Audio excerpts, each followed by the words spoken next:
और अब बात भारत की उस तैयारी की जो तैयारी पिछले 1 साल से चीन पर भारी पड़ रही है। हमने आपको दिखाया था कि कैसे चीन के बॉर्डर पर 1 साल से भारत ने खुद को कई गुना मजबूत कर लिया है। सरहद पर चीन जैसे दुश्मन की बढ़ती चुनौती से निपटने के लिए भारतीय नौसेना अपनी तैयारियों को चाक चौबंद कर रही है। फिर बात चाहे ड्रोन्स की हो, नए सबमरीन की हो, इन मुद्दों पर बात करने के लिए हमारे साथ vice chief of naval staff vice admiral G Ashok Kumar हैं। आपसे जानना चाहूंगा सर, अभी हाल में भारतीय नौसेना ने अपने बेड़े में 6 नए सबमरीन बनाने के लिए तैयारी की है, उसका टेंडर जारी होगा। कितना बड़ा फैसला ये नौसेना के लिए है? ये बहुत बड़ा फैसला है। जैसे आपको मालूम है कि 30 ईयर सबमरीन बिल्डिंग प्रोग्राम के हिसाब से हमारा एक प्रोजेक्ट 75 जो स्कॉर्पियंस है, जो मैसगॉन डॉक्स लिमिटेड में बनाए जा रहे हैं, अभी उसमें 3 ऑलरेडी कमीशन हो गए हैं और 3 अभी जल्दी आ जाएगा। अभी ये 75 इंडिया, जिसके लिए लास्ट स्टेज अप्रूवल जो डीएसी ने 4 जून को दिया था, that was for basically an approval for the draft RFP. वो अभी अगले हफ्ते इश्यू हो जाएगा और जैसे ही वो इश्यू हो जाएगा, स्ट्रेटेजिक पार्टनर्स जो है, जैसे आपको मालूम है मैसगॉन डॉक्स लिमिटेड और लार्सन एंड ट्यूब्रो, वो बिड करेंगे उसके लिए। फिर जैसे ही कॉन्ट्रैक्ट कंक्लूड हो जाएगा, ये स्ट्रेटेजिक पार्टनरशिप मॉडल के थ्रू हमारे कंट्री में 6 नए सबमरीन बनेंगे। So the big advantage is that जैसे पहले के सबमरीन, ये पहली बार हम सबमरीन नहीं बना रहे हैं, पहले भी हम बना चुके हैं, लेकिन ये अभी इस बार ये सिर्फ लाइसेंस प्रोडक्शन जैसा नहीं है, ये टेक्नोलॉजी ट्रांसफर के साथ है। इसके वजह से इसका डिजाइनिंग कैपेबिलिटी और उसका लाइफ टाइम मेंटेनेंस पूरा इंडिया में ही हो सकता है। तो इट्स अ ह्यूज स्टेप।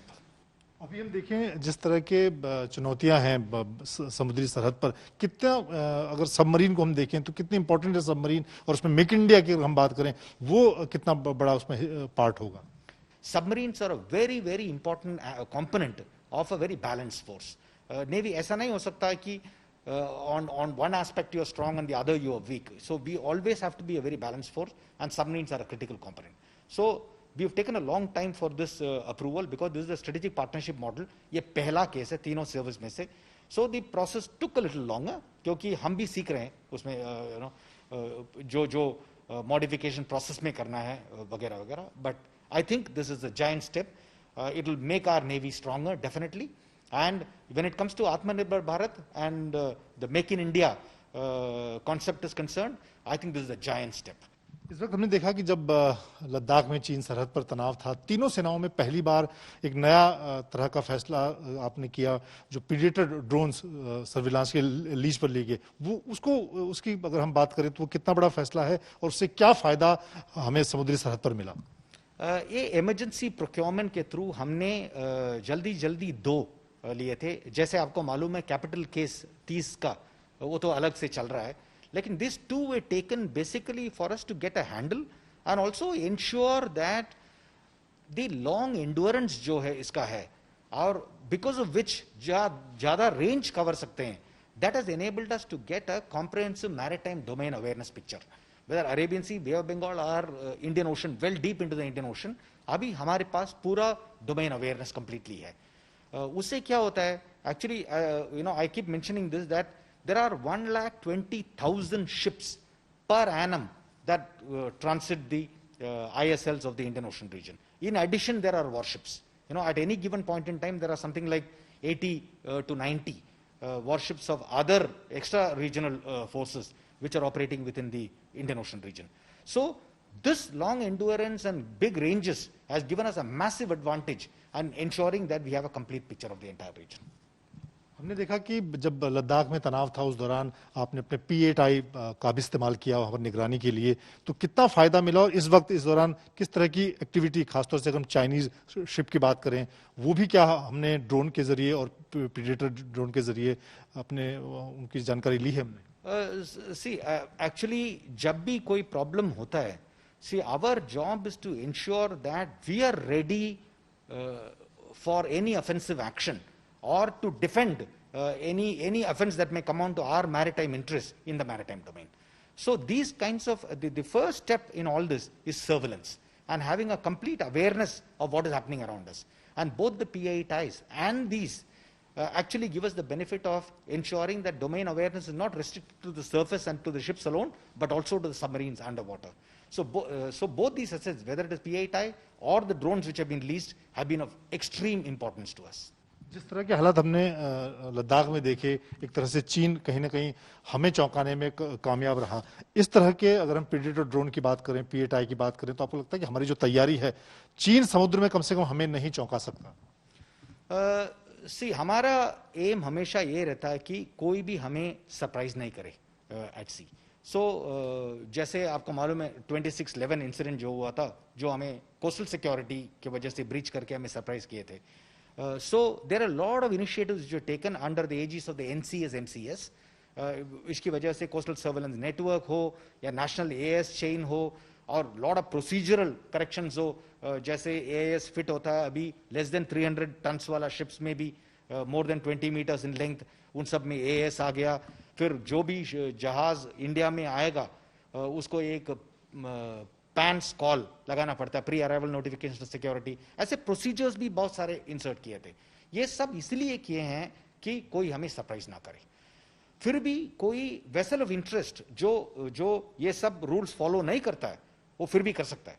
इसलिए ये सर्वेलेंस एयरक्राफ्ट जो है, वेदर इट इज P8I और the long range high endurance drones हो, ये सब हमें बहुत फायदा है। आर एम इज दैट कोई हमें मैरीटाइम डोमेन में सरप्राइज ना करे। एक सवाल, अगर हम तैयारियों की बात करें, अपनी कैपेबिलिटीज की बात करें, जो हमने शिप ले रहे हैं, हेलीकॉप्टर हम आने वाले समय में लेंगे, अगर हम आने वाले दिनों की चुनौती को देखें, खासतौर से जो हमारा बड़ा अगर हम देखें चीन के तौर पर देखें, एसेट के मामले में हम कहाँ मुकाबला करते हैं चीन? एसेट्स के मामले में ऐसा नहीं है कि हम नंबर क्रंचिंग करें कि हमारे पास इतने जहाज है, उनके पास इतना है, और किसी के पास भी, बट येट नंबर्स का we can't wish away the numbers either. और हमें ये भी देखना है कि technologically we must always remain ahead of the curve. So we are taking a lot of initiatives in that regard. When it comes to just sheer numbers alone, as you're aware, there are 41 ships which are under construction in various shipyards of the country today, including an aircraft carrier at Cochin Shipyard Limited. And then we also have the acceptance of necessity accorded by the Defence Acquisition Council for 49 ships. As you just asked me about the submarines, we are well on our way, not only to finish the Project 75, but to kickstart the Project 75 India, with the RFP being issued very soon. So our aim of getting a multi-dimensional, balanced, all-capable naval force is always there and well underway. Aircraft carrier की बात करें, कब तक जो aircraft carrier इस वक्त बन रहा है वो नौसेना का हिस्सा होगा? वो हमारा एम है कि by end of the year it is handed over to the navy. उसके बाद there will be some trials and all that which will go on, but it is well on its track to achieve those dates. एक सवाल आखिरी, helicopter की भी काफी समय से नौसेना को खास तरह के हेलीकॉप्टर की जरूरत है, वो केस कहां तक पहुंचा, कब तक? हमारे पास अभी अगर आप इंडक्शन का बात कर रहे हैं तो दो डिफरेंट टाइप्स का है। एक तो MRH है, मल्टी रोल हेलीकॉप्टर, जैसे आपको मालूम है MH-60Rs, वो first two aircrafts of those will be handed over to us in July. Our team for training is already there, getting trained on the aircraft, both for flying and for maintenance. And when it comes to the other one, which is the naval utility helicopters, NUH, that is one area where there is a huge capability gap. क्योंकि हमारे पास जो चेतक है वो numbers कम होते जा रहे हैं। जैसे आपने अभी साइक्लोन में देखा था SAR, the utility helicopters is the one, और HADR situations हो, all this, the utility helicopters is extremely important. So the NUH, which is the second case in the strategic partnership model, वो अभी तक actually we should have gone ahead and declared the OEMs and the SPs. So there is the Defence Acquisition Council is taking a call on whether HAL should be included or not. Once that call is taken, the process will continue, and we hope to get the NUH also as quickly as possible.